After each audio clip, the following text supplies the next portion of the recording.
to the Haunted Western Block in our first episode of what's called the Chopping Block. The Chopping Block. The Chopping Block. It's going to be a 6-episode series as we're starting right now, talking about some paranormal, talking about some history, some true crime, a lot of true crime, serial killer stuff, and all that stuff that ties in. But along with that, we are also going to be cooking some fabulous dishes that you could also have at home. You can take on the road to any of your adventures, whether they're paranormal, camping, or anything like that. So you have simple, quick, and easy. Awesome meals that you can take here when you come. Exactly. We have microwaves here, so when you come and do your privates here, you can bring your food with you and heat it up in the microwave. But again, it all ties in wherever you want to go, wherever adventure you got. These are going to be quick, easy, 30-minute meals that you can take with you on the go, or you can make ahead and have them at home for days on, for 5 to 7 days as you're eating your meals. However you want to do it. Would you say they're meals that even I could cook? I wouldn't go that far, but pretty close. We'll go pretty close. Yeah, she should be able to cook some of these. She has a good teacher, so she should be able to cook some of these. There we go. So tonight we are going to be making a healthier version of buffalo chicken mac and cheese. We have the chicken marinating. We're going to use some cottage cheese, some cream cheese, cheddar cheese, skim milk, salt, pepper, and garlic, and some Frank's hot sauce. We're going to blend that all together in a sauce after the chicken is cooked, and we're going to do that. But for our first episode tonight, we are going to throw it to Heather for a little bit. She is going to give us the history of this beautiful complex that we have as we get everything started.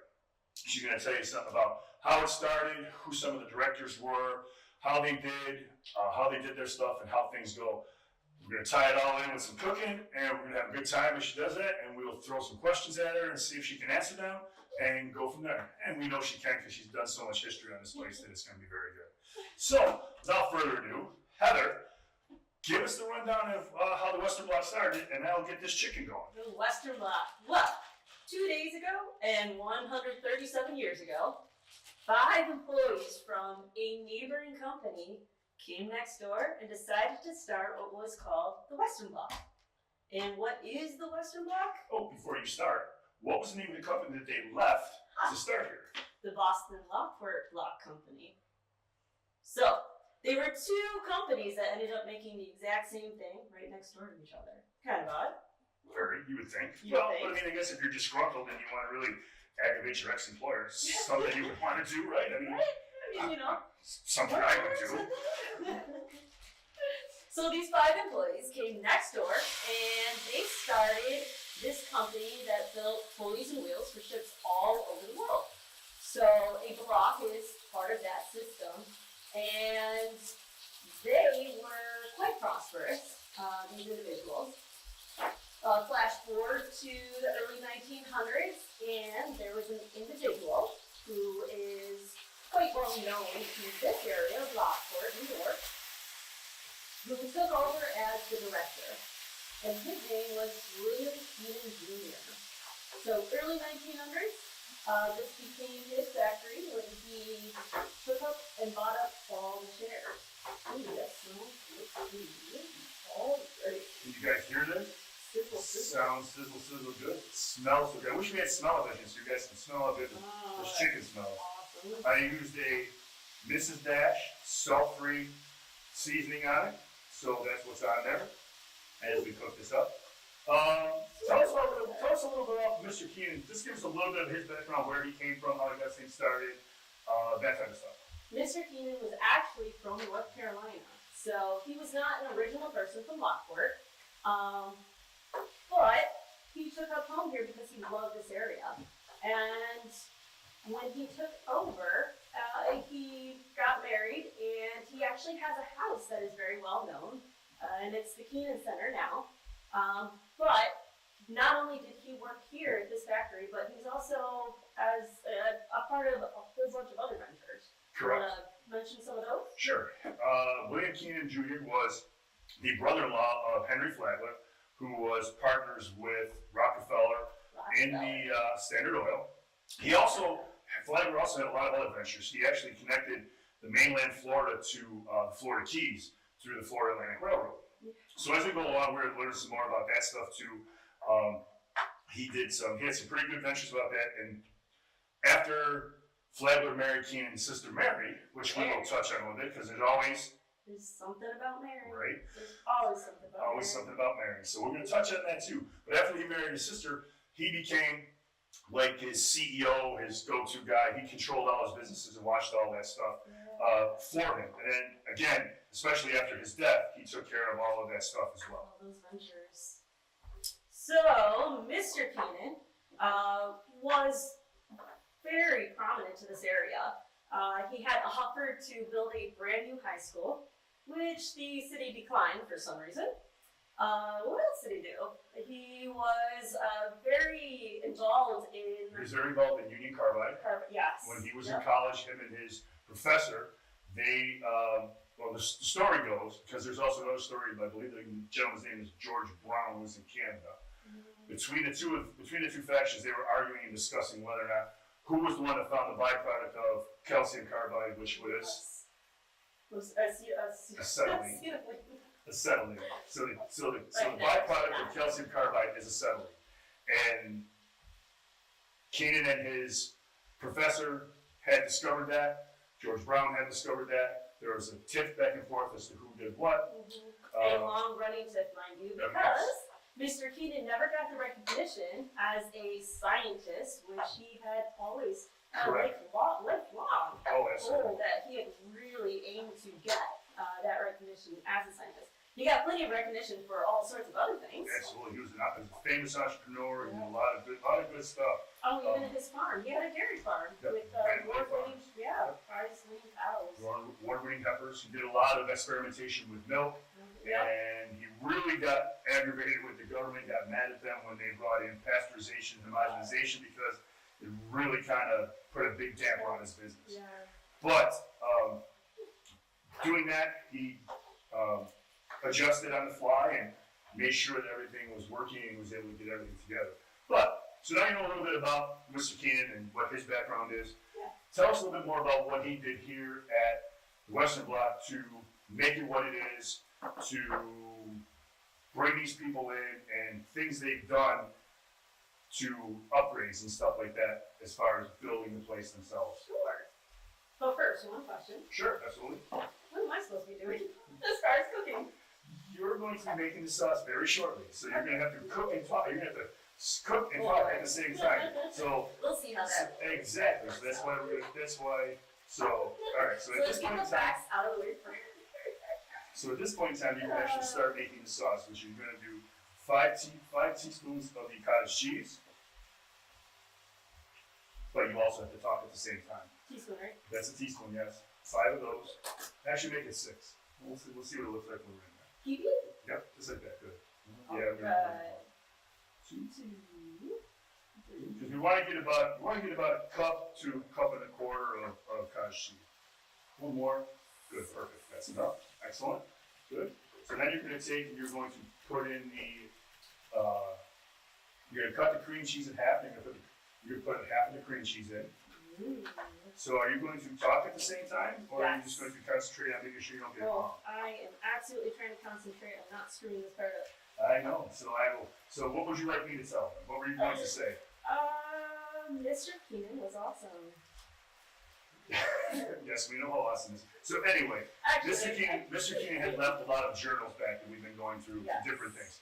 There's some family recipes in there that we're going to be using later on, especially some alcoholic drinks that they used to use for Christmas time. He also had journals. They were meticulous about the daily life and things of that nature here. One of the rooms that he built here, he actually kind of busts on himself a little bit because he made it about, instead of making the room even together, he made it about 4 inches taller. So he had to put 2 steps in to get up above the other room. He admits in his journal that he did not check the floor plans prior to them building that. And it was not quite lining up like it was supposed to. Right. So now you're going to want to put the cream, the cheddar, cheddar cheese, about 3/4 of that, and then you're going to put the salt, pepper, garlic in, and the hot sauce. And then in the hot sauce, then you're going to want to put 2.5 of these in to start and see how it goes. But as I said, they were building this building. The metal or the construction material was lined up down what's the name of the street? Market Street. Down Market Street. And the people that worked here built this. So they built it, as Heather would say, with their own blood, sweat, and tears. So Yes. everything that was, all the improvements, everything was done here, was done by the employees here. And it was such a family-oriented thing that they were happy to do it. And it's very fantastic because we get a lot of, All this? yes, please. We get a lot of cool interactions because of that. Would you like to continue? Yes. So backtracking just a tad, this complex is good 100,000 square feet large. And it sits right on the historic Erie Canal. And if you didn't know what I was just doing right there, I'm making a mess and I'm trying to hide that. We put all this in? Yes. And the complex now is not what it first started off as when they started the Western Block Company. But even prior to that, this As you can see, I apologize. As you can see, I put the noodles in to get them ready.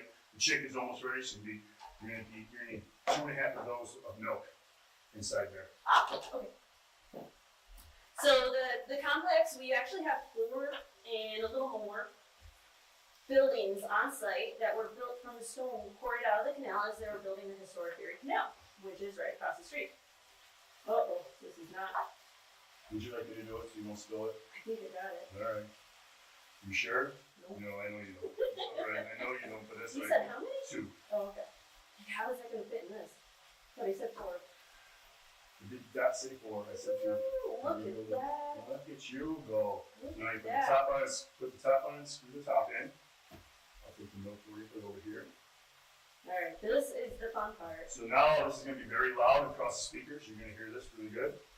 As long as I get the lid on plate, oh. Just don't worry about it. Put it down. We got paper towels and clean the mess.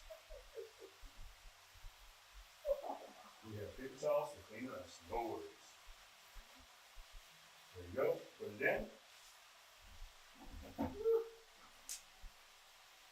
You didn't notice I went over the max filling. And here we go.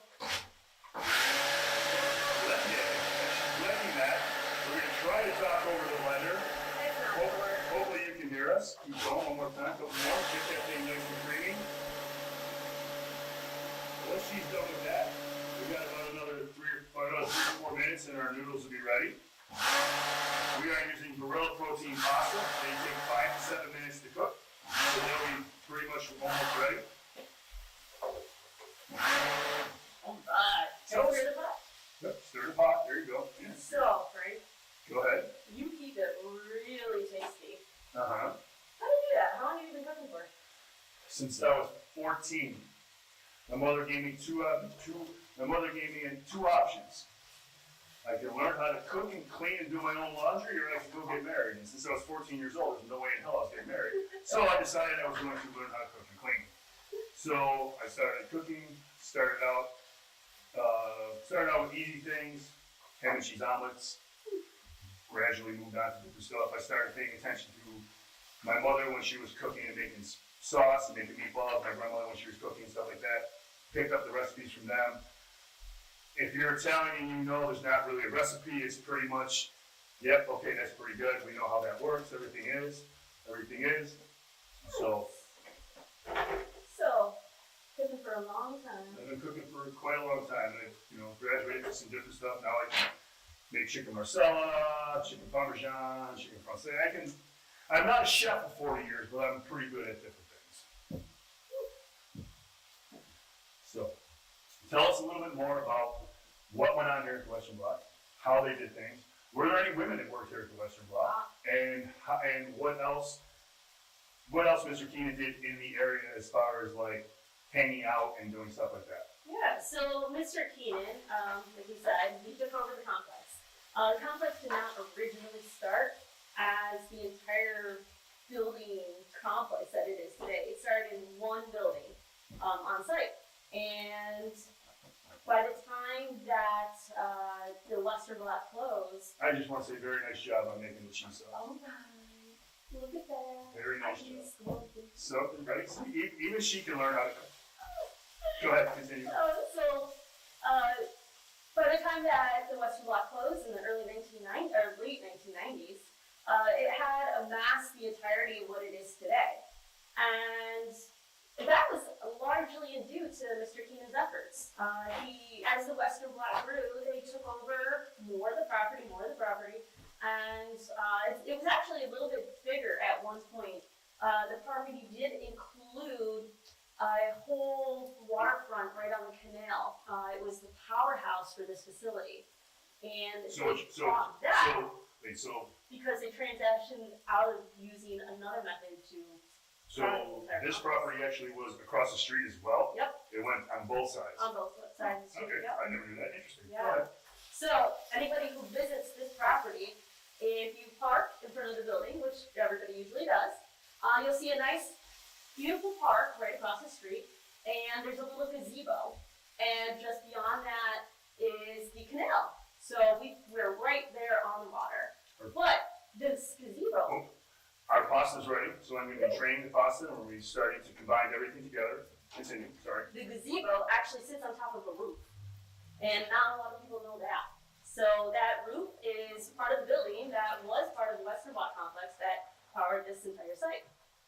But this site was powered by another very unique feature to Lockport, and that was race base. So it was all hydropowered at one point in time, the entirety of the complex. And So they ran this massive complex just on water and hydropower? just on hydropower. Yeah. They also utilize steam during the winter Okay. Because Well, because the canal was freeze, open, right, water freezes, correct. Right. But in the warm weather months, when water was flowing, they utilized the canal system and a whole hydraulic system and waterways that came down both sides of the canal from the upper locks that generated enough power to power the foundry, all the stamping machines. Oh, so what was in the foundry? You said stamping machines, They had what stamping else did they do in the They foundry did, itself? rather than stamping machines, they actually hand-hammered a Really? lot of her parts. Yes. That's awesome, That's amazing. right? Especially, because I guess it would make sense, because that's all they had at that point.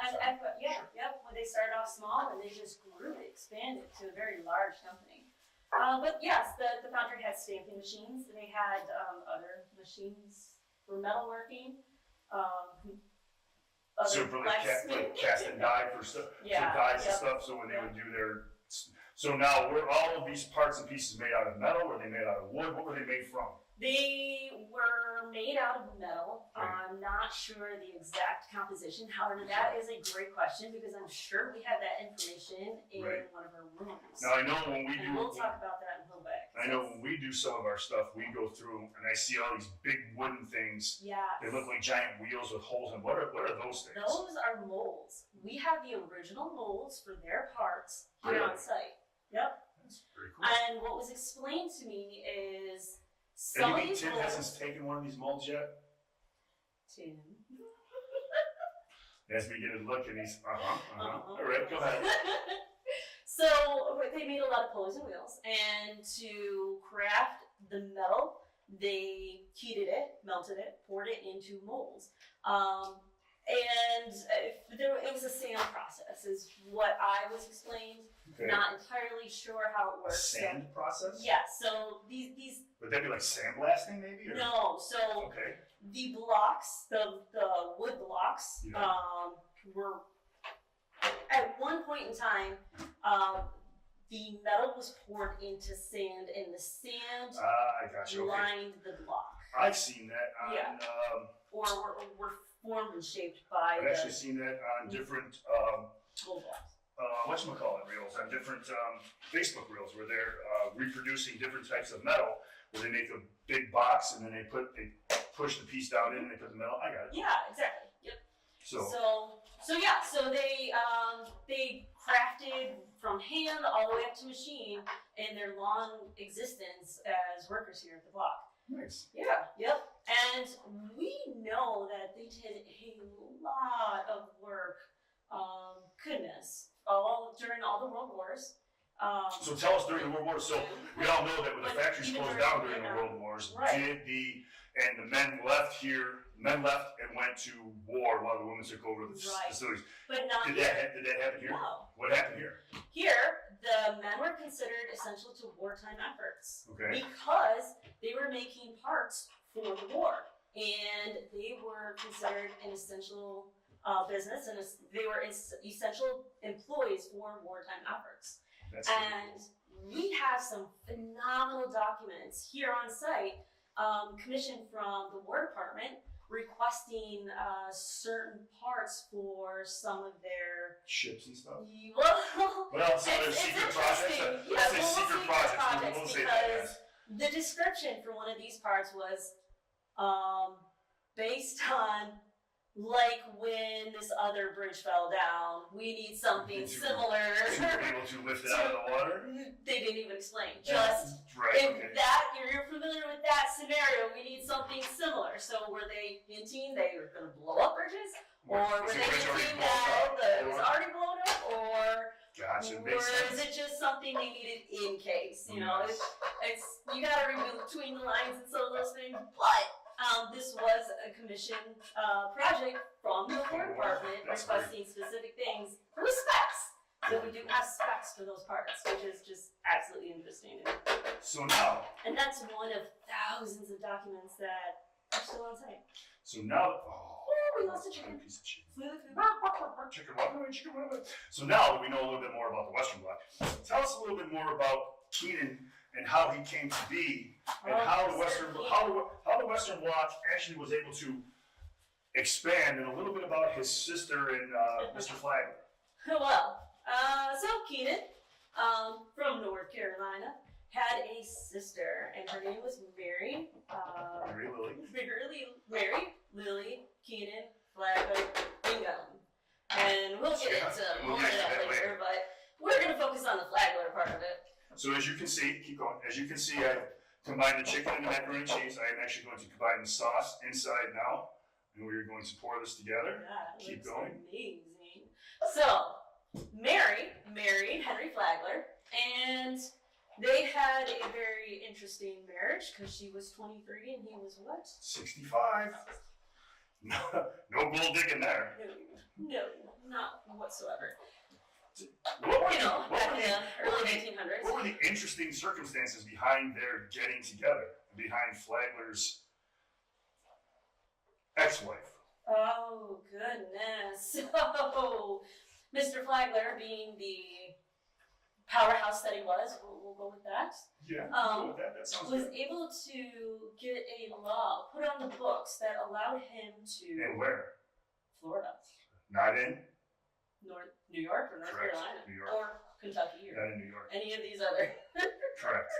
But he was able to get it out of the books in Florida. Yes, And and what did that law state? that allowed him to divorce his wife Yeah, but on the account that she was nuts. correct. So he placed her in a asylum, Asylum, yes. Yep. got her committed to Mhm. being crazy, and Yep. was able to divorce her. Yes. And then what happened? And very shortly after, A year later, mhm, the law was taken off the books. Yep. Because he had already married.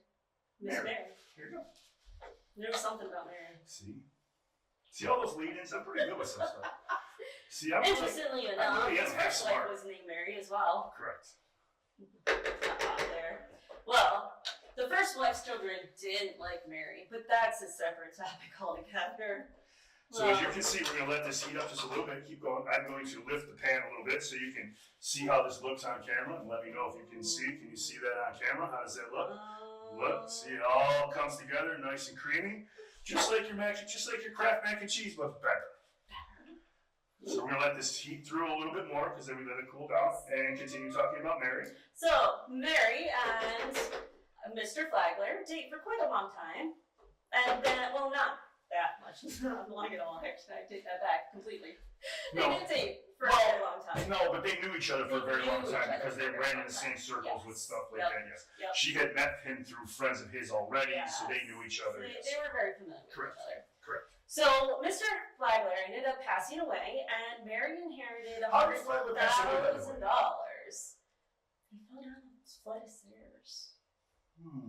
Fell down a flight of stairs. How old was He was, oh gosh, I don't recall, he? 89. 89. See, a lot of dumb facts I know. Anyway, continue. So, when he passed away, she ended up inheriting a $100,000 $100 million of his money. And there were some odd circumstances with her after that. She was considered the richest woman in America. But she ended up passing away, and Keenan ended up utilizing some of that funds, some of his inheritance, to make the Western Block what it became to the massive complex that we now see it as today. And as both Flagler and Mary passed away, Keenan continued to run his businesses and keep his businesses going throughout, I believe, at least the next 20 years. Yeah. To the point where he was actually, if I recall, he was actually put on the stand during the Standard Oil trials to answer questions because Flagler wasn't around, and he really was not happy about that. He was Could you imagine pissed that? because he got his name dragged into it. Oh, That would, if I'm not even involved with that, I would be completely upset about that. But Mr. Keenan was a great guy. Yeah. He was a fabulous entrepreneur, a philanthropist. philanthropist. Wow. Yeah. Didn't he help with like aerial photography and stuff like that? Yes, he did. And what else was there? There was something else he did. Helped save windows. He devoted a lot of money to a church and their renovation of some windows. And it doesn't say that he was very religious, but his wife was. Right. And she was he got very involved with helping her do that. They never had any kids though, so. No, they never had any kids, so he didn't have. So in his death, legacy is really only the 2 buildings that I right, found here. and because Ranelagh Farms was actually after his death, it was actually dismantled, so to speak, if that's the word you want to use for it. His heifers were taken to not university. It was taken to North Carolina State University to continue the work and stuff like that. Right. So, as you can see, we are finished here. We are about 28 minutes into our segment, and you can see that it didn't take very long. It took about 20, 25 minutes to get everything taken care of here and there.